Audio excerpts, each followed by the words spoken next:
Стараются до 6-7 часов создать как бы небольшой коридор хотя бы для выхода, а потом уже в течение дня расчищают подъезд. Яшьлек идарәсе оешмасы карамагында 19 йорт, подъездлар саны 78, урам җыештыручылары 6. Основной проблемой, конечно, уборки дворовых территорий это является припаркованный автомобиль. Это самая болезненная ситуация. Иртәнге 6 ярда территорияда төнге карга кеше кулы тимәгән әле. Тимирҗанов урамындагы 11 йорт янында гына бераз җанлылык. Берничә кеше кар кери, якында трактор эшли. Первоначально доступ обеспечить к контейнерам надо, это первое. Второе, опять эти подъезды. Тенге меня бурчиги чыккан урыннарын подъездан әйбетне калып, ол чип-чиста булган.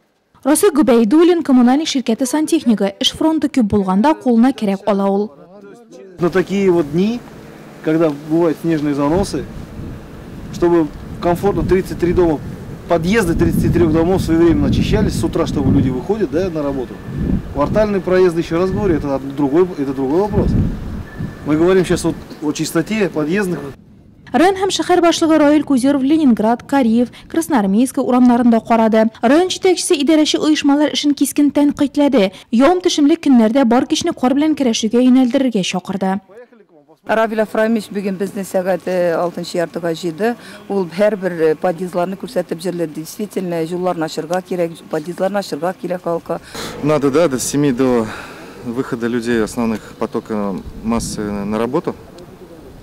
Успевать очищать подъезды, чтобы уж как бы люди без затруднений шли на работу, детсады там. Нурлат урамнары җәен генә түгел, кышында чиста булырга тиеш. Вакыты иртәнге 6-7 ярты. Таләп район башлыгыннан үтәү җаваплы затлардан.